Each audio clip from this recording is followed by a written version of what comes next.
አይዘር ከተም ያለውና በቃ ተናገረው አይዘር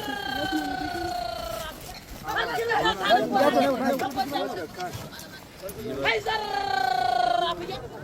የምያልሽ ዋ የለም ወይ ባገር ከበላይ ሊጓጃም የለም ወይ ባገር ጥላት ድንበር ሲሻገር ፈረሰላቱ ልኩን ያውቅም ጎጃም ገብቶ እንጂ ተገርቶ ያውቅም ታሪክ መስኩር ብራና ያውጣ ማርያም ብሎ ጎጃም ከመጣ አፈፍ ግንባር ያለ የጠላቱ ደም ሳያንጠፈጥ አይዘር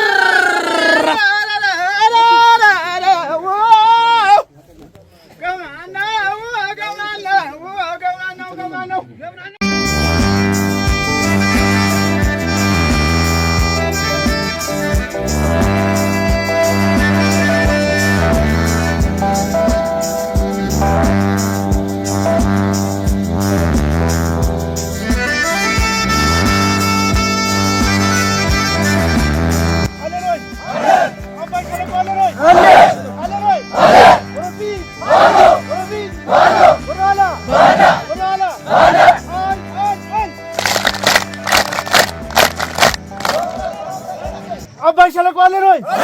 Aleroy. Aleroy. Vurfiz. Vurfiz. Vurala. Vurala. An. በጣም ነው የምንኮራበት። የአማራ ፋኖ በጎጃም ድርጅታችን በእናንተ በእጅጉ ይኮራል።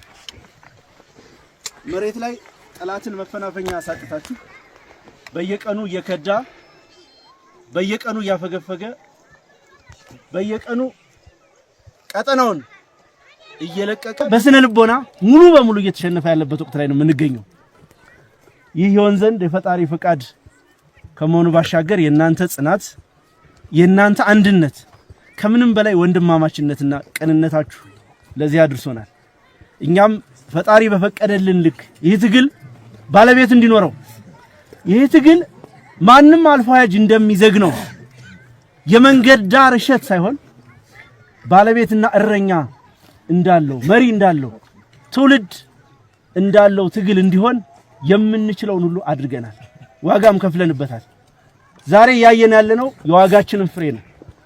በእርግጥ የምንከፍለው ዋጋ በዚህ የሚቆም አይደለም። ገና ብዙ ስራ ይጠብቀናል።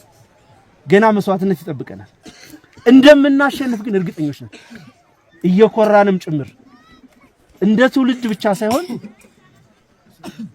እንደ አካባቢ ተወላጅም ጭምር በዚህ ዘመን በአንድ ወቅት በእነ አርበኛ በላይ ዘለቀ ዘመን የነበረውን የጎጃም ኢሊት መልሰን ወልደን እኛ ምክንያቱ ነን። ይሄ ጄኔሬሽን የአማራን አንገት ቀና ያደረገበት ዘመን። አማራ ጠመንጃ ለማንሳት እልፍ ዓመታት ፈጅቶበታል። በርካታ ዓመታትን አሳልፏል።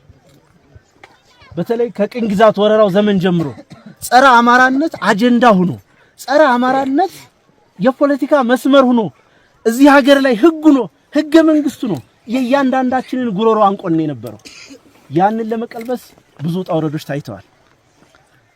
አብዮት በሚባለው የግራ ዘመም እንቅስቃሴ ወቅት አንቱ የተባሉ የአማራ ምሁራን ጀግኖቻችን፣ ወታደራዊ ኤሊቶቻችን፣ የፖለቲካ ኤሊቶቻችን ያለቁበት የቀይ ሽብር ነጭ ሽብር ዘመን በአማራ የትውልድ ቅብብሎሽ ውስጥ ትልቅ ሽንቁር ጥሎ ያለፈበት ዘመን ነው።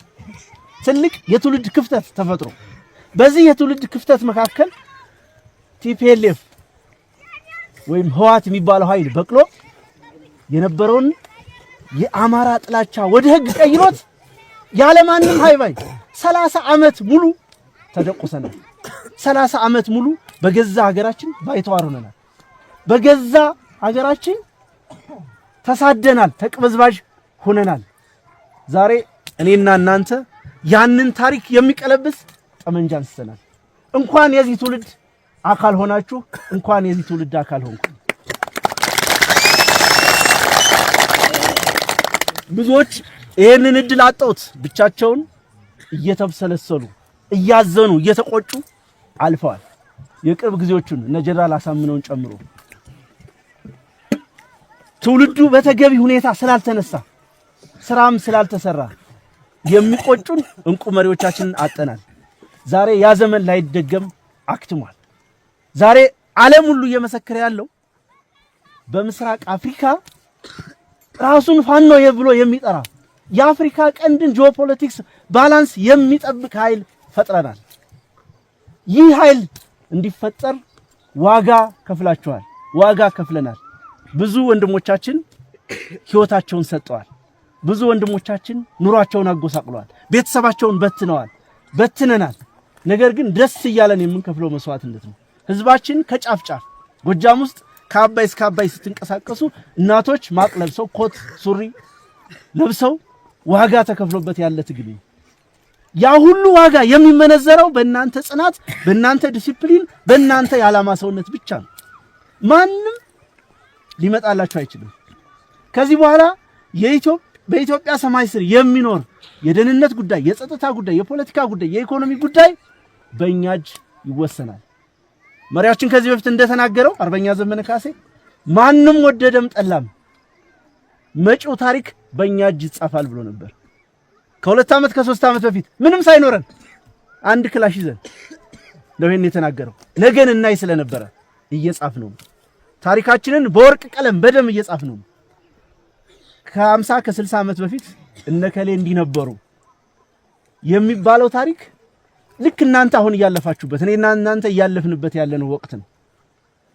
በጣም በሚገርም ሁኔታ በአንድ ዓመት ከ6 ወር ውስጥ በዓለም ታሪክ እንደዚህ አይነት ሸማቂ ኃይል በዚህ ደረጃ ራሱን አደራጅቶ በዚህ ደረጃ የመንግስትነት ቁመና ይዞ ያለበት የዓለም ታሪክ የለም። እርግጠኛ ሆኑ። በዚህ የትኛውም የብሔርተኝነት ትግል በሶስተኛ ሀገሮች ድጋፍ በሆነ ሸለቆ ወይ በረሃ ውስጥ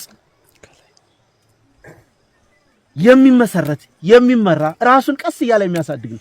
እኛ ግን አብዮቱን ከከተማ ነው የጀመርነው። አሁንም አብዮቱን ከተማ ውስጥ ሆነን ነው እየመራ ነው ያለነው። በአንድ ዓመት ከ6 ወር ትግል ውስጥ 80% አማራ ክልል የሚባለውን ቀጠና ህዝቡና ተሪቶሪውን ኮንትሮል ማድረግ ችለናል። በአንድ ዓመት ከ6 ወር ጊዜ ውስጥ ዓለም አቀፍ አጀንዳ መሆን ብቻ ሳይሆን ዲፔንደብል ኃይል የትኛውም ኢትዮጵያ ውስጥ ፖለቲካ የሚሰራ ኃይል ፋኖ የሚባለው ኃይል ጋር መነጋገር መወያየት እንዳለበት እንዲያውቅ አድርገናል። ነገር ግን ሁሉም ነገር በተሰመረለት መንገድ ይሄድ ዘንድ አሁንም ዋጋ መክፈል ያስፈልገናል፣ ከውስጥም ከውጭ። እኛ እድለኞች ነን። ህዝብ መሃል ነው ያለነው።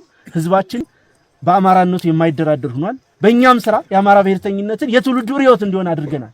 ትውልዱ ትጥቅ እንዲያነሳ፣ ጠመንጃ ማንሳት ብቻ ሳይሆን አንስቶ መዋጋት እንደሚቻል አፍሪካ ውስጥ አሉ ከሚባሉት የመከላከያ ኃይሎች መካከል አንዱ የሆነውን በዓለም ላይ የመጨረሻ የተባለውን የሚሊተሪ ቴክኖሎጂ ድሮን የታጠቀን ሰራዊት ፊት ለፊት ገጥሞ ማሸነፍ፣ መማረክ፣ ማንበርከክ እንደሚቻል አሳይተናል። ከዚህ በኋላ ወደ ኋላ የሚባል ነገር ባይኖርም እያንዳንዷ ቀን መሽታ በነጋሽ ቁጥር ግን የምታስከፍለን ዋጋ እንዳትኖር ትግሉን በፍጥነት በሰዓቱ በትክክለኛው ጊዜ መቋጨት ያስፈልገናል።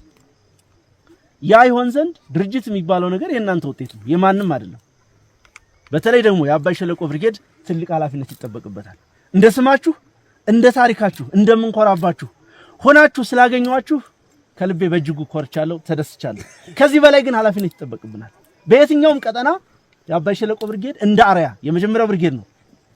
በነገራችን ላይ እንደ አርያ ከመቆጠሩ ባሻገር በገጠመው የውስጥ ፈተና ከፍተኛ ዋጋ የከፈሉ መሪዎች ገና በለጋነት እድሜያቸው ትልቅ ኃላፊነት አሸክመናቸው ይህን ብርጌድ እዚህ ደረጃ ያደረሳችሁ ወንድሞቼ፣ አሁንም ቀጣይ ሌላ ኃላፊነት ይጠብቀናል።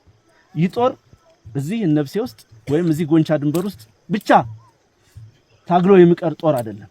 ድንበር ተሻግሮ የ4 ኪሎን መንበር በመሰረቱ 4 ኪሎ የቀበሌዎች ስብስብ ውጤት ነው። ሌላ ምንም ታምር የለው። 4 ኪሎ ማለት በሪሶርስ እና በሰው ኃይል ላይ ማዘዝ ነው። በሪሶርስ ላይ ማዘዝ ማለት በህዝብን ማስተዳደር ነው። ሌላ ታምር፣ ሌላ ቋንቋ የለውም። የዚህ ድምር ውጤት ነው እኛን ወደ መንግስትነት የሚቀይረን። በዛ ልክ ግብዞችም አይደለም። ከዚህ በኋላ የአማራ ኃይሎች አሁን ባለው ኢትዮጵያ በኮንቴምፖራሪ ኢትዮጵያ ፖለቲካ አስተላለፍ ውስጥ አማራ ብቻውን የኢትዮጵያ ሀገረ መንግስት መስራች ገዥ መሆን የሚችልበት እድል የለም፣ የተዘጋ ነው። ከሌሎች የፖለቲካ ኃይሎች ጋር ተባብረን መንግስት እንሆናለን በልካችን።